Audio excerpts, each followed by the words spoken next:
उत्तराखंड के पूर्व मुख्यमंत्री हरीश रावत उत्तराखंड की सियासत में फिर पूरी तरह से सक्रिय होने जा रहे हैं। दरअसल हरीश रावत ने सोशल मीडिया पर एक पोस्ट लिखी जिसमें उन्होंने कहा कि वो दिल्ली जाकर कांग्रेस नेतृत्व को कर्नाटक की जीत के लिए बधाई देंगे।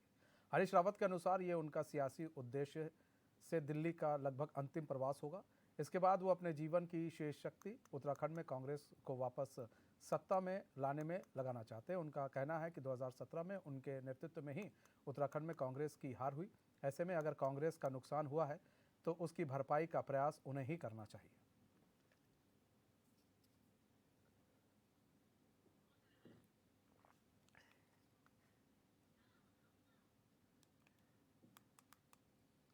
उत्तराखंड सियासत में फिर सक्रिय होंगे हरीश रावत, लेकिन कई ऐसे कयास लगाए जा रहे थे उनके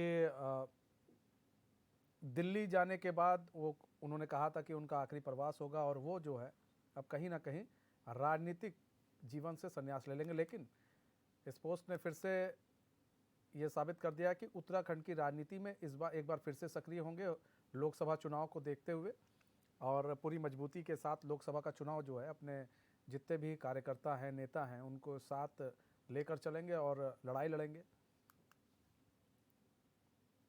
हो सकता है लोकसभा चुनाव के बाद हरीश रावत कुछ बड़ा फैसला ले लें। हैं हमारे साथ रोहित विक्रम सिंह जुड़ चुके हैं। रोहित, एक पोस्ट लिखा गया है हरीश रावत के द्वारा जिसमें कहा गया है कि वो कर्नाटक जीत के लिए जो है देंगे, वहाँ के कर्नाटक जाएंगे, वहाँ पर लोगों को, कांग्रेस के जो बड़े नेता हैं उनको बधाई देंगे और ये दिल्ली का लगभग अंतिम प्रवास होगा। उसके बाद वो सारी शक्ति जो है उत्तराखंड में लगा देंगे। क्या समझा जाए इसका मायने? देखिए मनीष, बीते रोज की अगर बात करें तो पूर्व सीएम हरीश रावत ने सोशल मीडिया पर ये पोस्ट लिखी है। इसमें उन्होंने कहा है कि आज वो दिल्ली रवाना होंगे और रवाना हो चुके हैं और कांग्रेस नेतृत्व को कर्नाटक की निश्चित जीत के लिए वो बधाई देंगे। हरीश रावत के अनुसार उनका जो सियासी उद्देश्य है दिल्ली का लगभग ये अंतिम प्रवास होगा और इसके बाद वो अपने जीवन का जो बचा खुचा समय है और अपनी जो बची कुची ऊर्जा है वो उत्तराखंड में कांग्रेस को वापस सत्ता में लाने में लगाना चाहते हैं।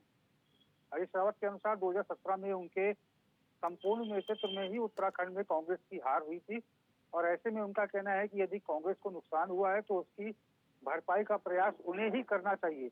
इसलिए अब वो पूरी तरह से राज्य की राजनीति को समझ लेंगे और हरीश रावत ये भी कहते हैं कि इस ट्वीट के माध्यम से कि अब वो सामान्य कांग्रेस जन की तरह बिना किसी पद की आकांक्षा के पार्टी नेतृत्व की मदद करते रहेंगे। तो एक इसके बहुत ही सियासी मायने निकाले जा रहे हैं राजनीतिक पंडितों के द्वारा और हमने देखा है कि समय समय पर हरीश रावत इस प्रकार के ट्वीट करते हैं और ट्वीट करके अपनी मंशा जो है और अपने जो इरादे हैं राजनीति के प्रति, उत्तराखंड के प्रति वो जाहिर करते रहे हैं।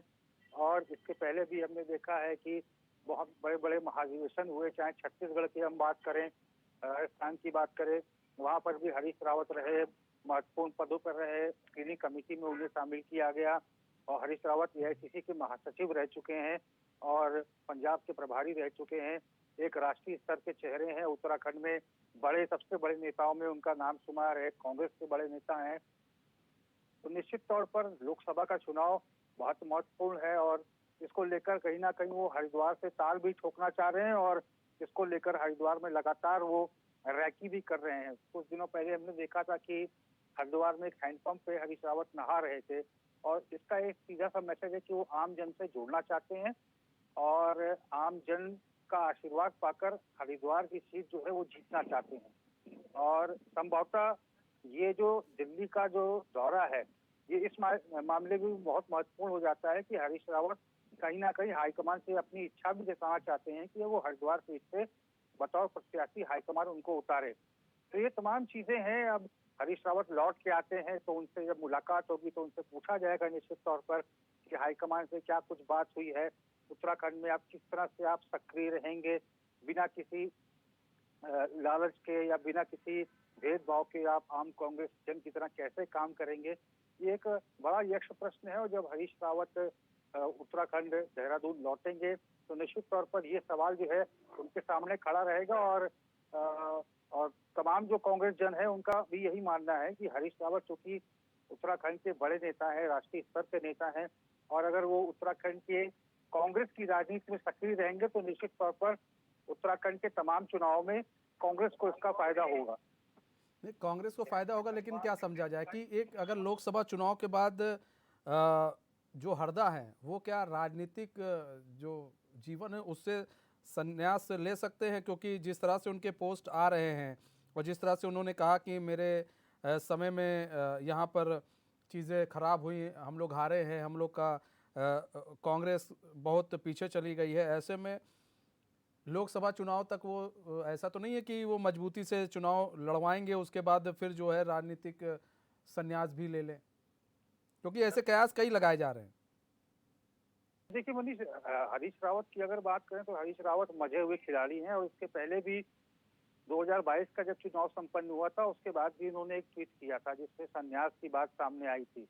लेकिन फिलहाल ऐसा कुछ नहीं है और जिस तरह से हरीश रावत लगातार हरिद्वार में भ्रमण कर रहे हैं, अलग अलग जिलों में भ्रमण कर रहे हैं और कभी कभार अपने घरों पर पार्टियां भी दिया करते हैं, जो मिलेट्स है उसको प्रमोट उन्होंने किया उत्तराखंड में। ये तमाम चीजें ये दर्शाती हैं कि फिलहाल हरीश रावत जो है अभी राजनीति से इस्तीफा नहीं देने वाले हैं और राजनीति बहुत ही अनप्रिडिक्टेबल है हरीश रावत के परिप्रेक्ष्य में अगर हम बात करें, क्योंकि कहीं ना कहीं उनकी इच्छा है कि इस बार का जो लोकसभा चुनाव है उसमें वो कांग्रेस के सिंबल पे हरिद्वार से चुनाव लड़े और उनका ये भी प्रयास है कि पांचों जो लोकसभा सीटें हैं वो कांग्रेस इस बार जीत कर आए और जो हार का जो दाग उनके ऊपर लगा है उनके प्रत्याशी चयन में भी और तमाम चीजों में हरीश रावत और प्रभारी ये सभी लोगों की राय ली गई थी और निश्चित तौर पर चूंकि वो अपनी सीट भी हार गए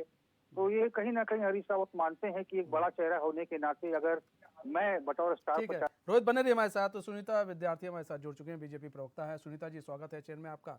सुनीता जी, एक पोस्ट ने एक बार फिर से उत्तराखंड की राजनीति को गरमा दिया है। हरदा ने कहा है कि भाई कर्नाटक चुनाव के लिए वो जा रहे हैं और अपने जो शीर्ष नेतृत्व है उनको बधाई देंगे, लेकिन उनका वो दिल्ली में आखिरी प्रवास होगा, उसके बाद सारी शक्ति जो है वो उत्तराखंड में लगाएंगे ताकि जो हार उनको मिली थी उनके समय में उससे अब उभरा जाए और जनता को अपनी ओर ज्यादा से ज्यादा किया जाए।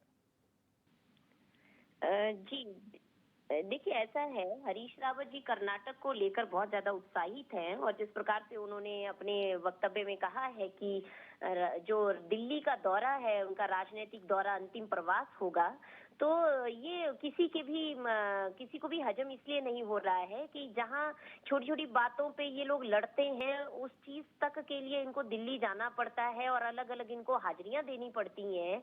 तो ये तो बहुत ही एक ऐसा बयान है जो हजम नहीं किसी के भी हो रहा है। दूसरी बात ये है कि हरीश रावत जी राजनीति में खेलते नहीं है, राजनीति से खेलते हैं और ये सभी लोग जानते हैं। उनके मंसूबों को भी हर व्यक्ति जानता है उत्तराखंड में और उनके पार्टी के लोग भी उनको अच्छे से समझते हैं। तो ये जो मैं कहूंगी कि सीट और सत्ता पाने की जो भूख है वो हरीश रावत की तो खासकर प्रदेश के अंदर कभी शांत नहीं हो सकती और मुझे लगता है कि वो जहाँ पे हार की बात कर रहे हैं, भैया जब आप आंखें बंद करके उत्तराखंड को लुटवाने की कोशिश करोगे, अपराध करोगे, तो फिर हारना तो तय होता ही है। जनता का ही सब कुछ है, जनता ही जनार्दन होती है। ये बात इनको समझ इसलिए नहीं आती क्योंकि खुद के लिए जीते हैं और खुद तक ही सीमित रहते हैं।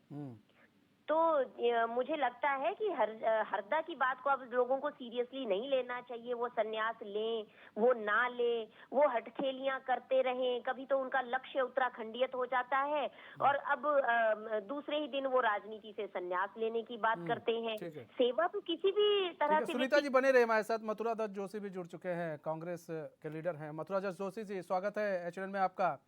मथुरा दत्त जोशी जी, एक बार फिर से राजनीति गर्मा गई है। हरदा ने एक पोस्ट किया है कि भाई मैं दिल्ली का ही हमारा आखिरी प्रवास होगा, कर्नाटक चुनाव की जीत का बधाई देने के बाद दिल्ली में मेरा ये आखिरी प्रवास होगा, उसके बाद सारी शक्ति वो उत्तराखंड में लगा देंगे। उस समय जो उनसे हार हुई है उसको फिर से हम जीत में तब्दील करेंगे और पूरी शक्ति वो लगा देंगे। तो क्या समझा जाए कि लोकसभा चुनाव के बाद हरदा क्या संन्यास ले सकते हैं?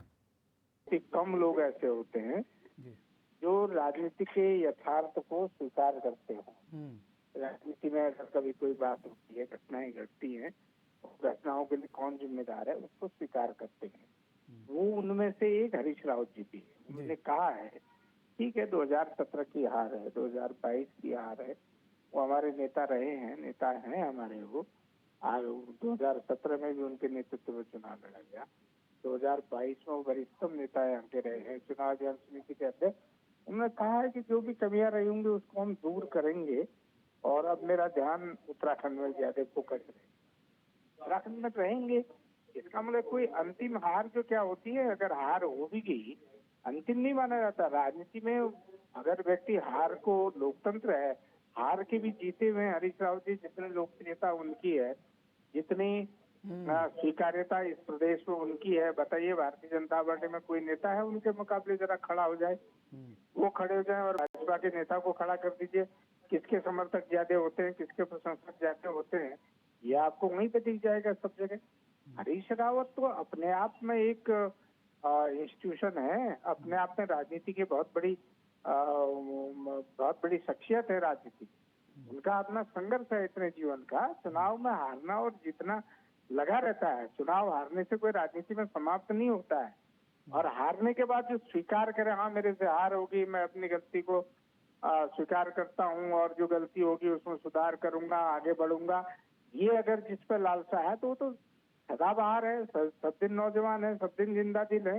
लेकिन तो ये मथुरा दत्त हरीश जोशी रावत जी जी बीजेपी तो गुण कह है। रही है इनको ज्यादा सीरियस नहीं लेना चाहिए।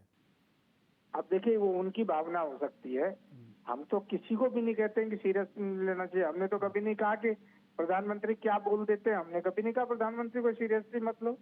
प्रधानमंत्री है देश का, हो क्या बोल रहे हैं, क्या कह रहे हैं, या इनके बड़े नेता कुछ बोलते हैं, मेरे मुंह से ये शब्द आप क्यों निकाल रहे हैं? मैं जो ये बोलेंगे वो मैं नहीं बोल सकता हूँ ना। हम तो कह रहे हैं राजनीति में शिष्टाचार है, सबका सम्मान करना चाहिए। लेकिन मैं फिर कह रहा हूँ आपको, आप हरीश रावत के मुकाबले किसी भी नेता को खड़ा कर दीजिए, उनके मुकाबले कोई नेता है इस प्रदेश ठीक है, में? सुनीता जी जवाब दीजिए। देखिए ऐसा है, ये बहुत बड़ी गलतफहमी है कांग्रेस पार्टी की, और इसी गलतफहमी की वजह से आज कांग्रेस में फूट है, क्योंकि उनके आगे उनको कोई दिखते ही नहीं है। अपनी पार्टी के तक के लोग नहीं दिखते जिन लोगों को, वो सत्ता पक्ष को कैसे देख पाएंगे, और देखेंगे तो फिर उनके साथ जो है हरीश रावत जी की अनबन हो जाएगी। अब आप बताइए, प्रधानमंत्री जी की ये बात करते हैं, जब प्रधानमंत्री जी पूरे देश में मन की बात करते हैं तो ये लोग छुप छुप के मन की बात घरों में सुनते हैं कि कहीं पता ना चल जाए दिल्ली में कि भैया हम राहुल गांधी को नहीं, हम तो जी प्रधानमंत्री, देश के प्रधानमंत्री को सुन रहे हैं। तो यहाँ पे जिस प्रकार से ये इंस्टीट्यूशन और सुनीता जी, बहुत इसमें बड़ी छिप के सुनने बात वाली कर क्या रही बात है हैं। यार? देश को, प्रधानमंत्री को सबको सुनना चाहिए। मेरे ख्याल से मथुरा दत्त जोशी भी सुनते होंगे, ऐसी बात थोड़ी ना है। तो यही तो इनके मैंने कभी नहीं जरा आप मेरी सुन लीजिएगा प्लीज, इनको जरा चुप कराइए। ठीक है आप सुनीता जी, मेरी सुन लीजिए सुन लीजिए जी, मथुरा दत्त जोशी जी। देखिए मैंने लेकिन आज तक कभी प्रधानमंत्री के मन की बात नहीं सुनी। मैं तो इस विचारधारा का आदमी हूँ, इस सिद्धांत का आदमी हूँ कि राजनीति में दूसरे के मन की बात सुननी चाहिए। जनता क्या कहती है उसके मन की बात सुननी चाहिए। अपनी बात थोपने के लिए लोकतंत्र में हम, लेकिन मथुरा दत्त जोशी जी ऐसा है ना कि वो जो है, ये एक प्रोग्राम जो सेट किया गया था मन की बात, नहीं मैं ये भी कहा गया था, ये एक इसका पैटर्न थोड़ा दूसरा था प्रोग्राम का। नहीं मैं ये नहीं कह रहा हूँ, मैं उसमें कतई, देखिए मैं उसमें कोई टीका टिप्पणी नहीं कर रहा हूँ जी। मैं प्रधानमंत्री जी क्यों बोल रहे हैं, क्यों कह रहे हैं, बोलना चाहिए नहीं, मेरा इससे कोई लेने देना। मैं एक बात कह रहा हूँ, किसी भी राजनेता को, कोई भी हो, प्रधानमंत्री हो, राष्ट्रपति हो, मुख्यमंत्री हो, राज्यपाल हो, मंत्री हो, देखिए लोकतंत्र क्या कहता है, लोकतंत्र में हम जनता के ऊपर हम नहीं वो कर सकते। जनता जो कहेगी वो हमने सुनना पड़ेगा।